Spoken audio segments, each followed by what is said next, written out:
good morning, White Oak. Dave Wilde, just here with a little bit more teaching for you. I know it's like I don't post anything for a couple weeks, and all of a sudden I'll post a couple videos in the same week or whatever. So I apologize for that, but I'm not really preaching right now, so I guess this is my outlet. And I've run onto some things that in this study of Hebrews chapter 7 that are kind of cool, and I just want to share them with you. Just I don't know. Hopefully it'll be encouraging. But anyhow, I'm going to jump in here in Hebrews 7:3. In Hebrews chapter 7 is this discussion of this guy named Melchizedek. He's a priest, and he is evidently in a priesthood called the Melchizedek priesthood, and we're just kind of discussing what that is. So I've got a little bit of insight that I think might be helpful. It's helpful for me, so I'm going to break it out. So in Hebrews 7:3, there's a description of Melchizedek, and so in verse 2, they said that he is the king of righteousness, who was the king of Salem, right? He was without father, without mother, without genealogy, having neither beginning of days nor end of life, but made like the Son of God, he remains a priest perpetually. Okay, so the word perpetually there I found to be interesting. In another place he was called a priest forever, but here the word's different. Perpetually is actually a different word from the Greek word for forever.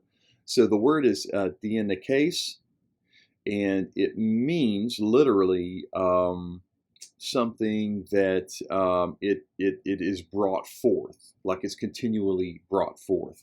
And so that's where we get the word perpetually. So Melchizedek is said to be a priest, eis ta dienekes. This means without interruption. So that word, it means he is a priest without interruption. His priesthood is without interruption. In Hebrews 6:20, like I said just a second ago, the Melchizedek priesthood is said to be forever. Now, that word forever is a translation of the word aeonios. And that's where we get our English word eon. So the word eon is like a really, really long time. But in the Bible, where you see the word aeonios, it usually indicates forever, like a never-ending, never beginning and never-ending time period. So the writer of Hebrews states that the Melchizedek priesthood is both eternal and interrupted in time, right? So what does that mean if the Melchizedek priesthood is eternal and uninterrupted? Because we have this other priesthood, this Levitical priesthood, this human priesthood that did have a beginning, and some people could argue that it has an end. I think the Levitical priesthood is still there, but it had a very clear beginning, right? So I think the Melchizedek priesthood has always existed. Based on the verses that describe the Melchizedek priesthood, I think that God set it into place eternally ago, and it continues to this day. In Genesis 1:1, I think the Melchizedek priesthood was alive and well and eternally old in whatever form it was. And I think at Revelation 22:21, the very last verse of the Bible, it'll still be alive and well and will continue into time and just continue. So during the time of the Levitical priesthood, the Melchizedek priesthood did not cease, or it didn't cease to exist or function. It was not replaced by the Levitical priesthood. The Melchizedek priesthood continued functioning without interruption. So the Melchizedek priesthood, I believe, was put in place by God an eternity ago. And when he created the world, this Melchizedek priesthood is there, right? And I believe that Jesus is the high priest of that. Now, did he create angels at the beginning of time? So that you got these supernatural priests that are in there? I'm really not sure. But as time progressed, the Melchizedek priesthood continues through Abraham, which is where we see Melchizedek pop up, right? And even into at the time of the Levitical priest, that Levitical human priesthood was there. But you also have this supernatural, unhuman priesthood, right? This godly priesthood. So if what I'm saying here is correct, and some of this is kind of conjecture, it's some of it's a little bit of interpretation on my part, right? So take it with a grain of salt. But here's what I think I'm reading. Here's the, and if what I'm saying is right, imagine what it means for us. From time immemorial, okay, there has existed a priesthood, the Melchizedek priesthood, that is typified in heaven for those of us who would call ourselves ministers here on earth. A priesthood that was loosed on earth in Aaron had already been loosed in heaven by the Lord in the form of the Melchizedek priesthood. So the Levitical priesthood, I would imagine, was built on the basis of the Melchizedek priesthood, right? It's like when you read the Bible, you read so many things, like the perfect state of things, and you read so many things that are like a mirror, right? It's like there's a mirror in heaven of what life is supposed to look like on earth. Now, I give you the example of marriage. My marriage to my wife is juxtaposed, if you will, sit right next to the marriage of Jesus to the church. So that's what marriage is supposed to be like. A husband is supposed to be like Christ. The bride is like the church. Um, so that's why we're supposed to take marriage so seriously, is because it's mirrored in heaven, right? Um, I think that all of creation is waiting for a return to a pristine perfection. What was the pristine perfection that I'm talking about? What's the Garden of Eden?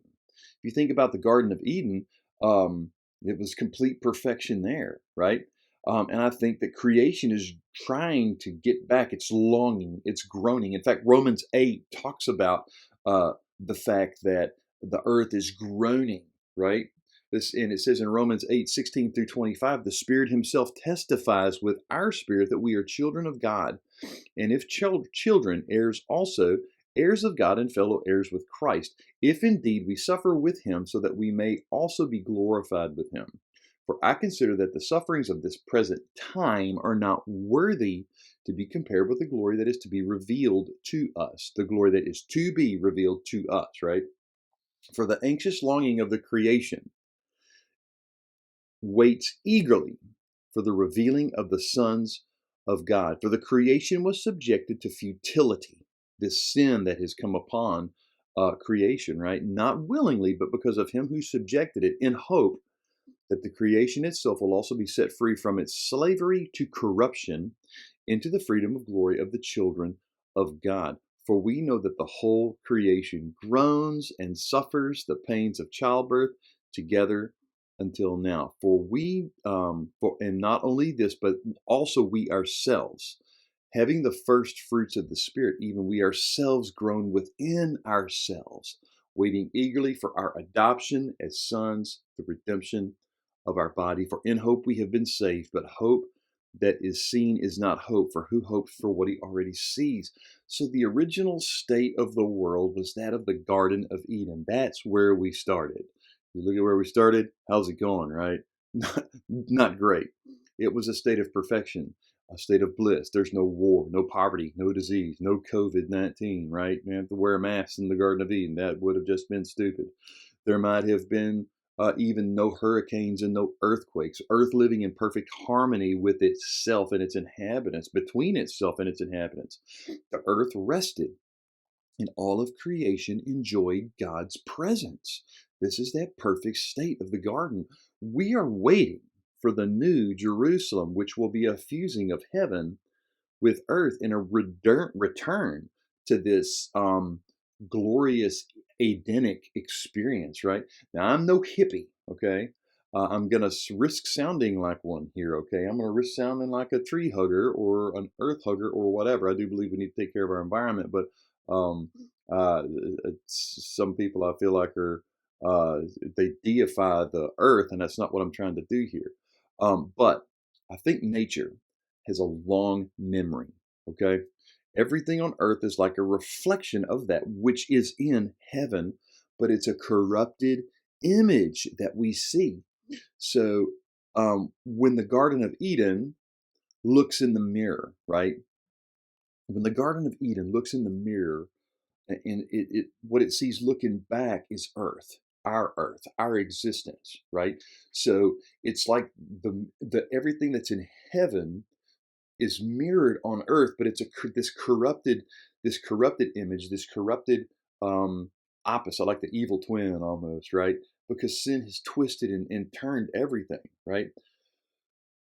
When heaven stares into the mirror, the reflection, our existence, is corrupted by sin, but the reflection, which is all of creation, to include rocks, trees, plants, animals, everything, right, has in its very DNA the memory of that perfection.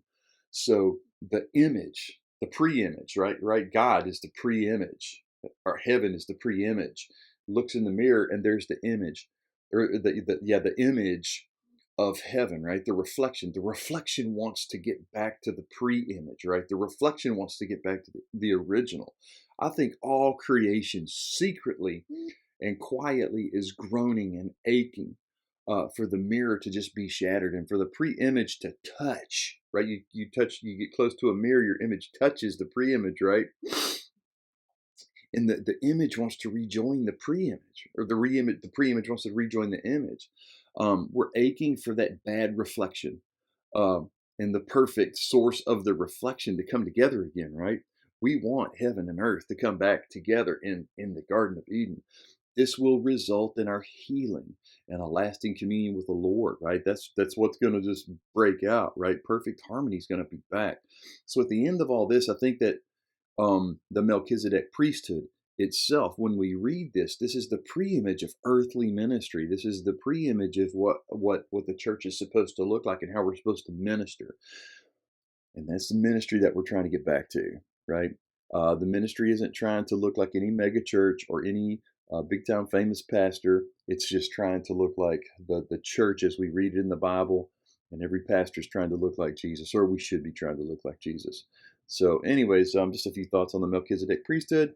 Take that, kick it around in your brain house a little bit. Hope is all is well with you all, and I love you, and hope to see you soon.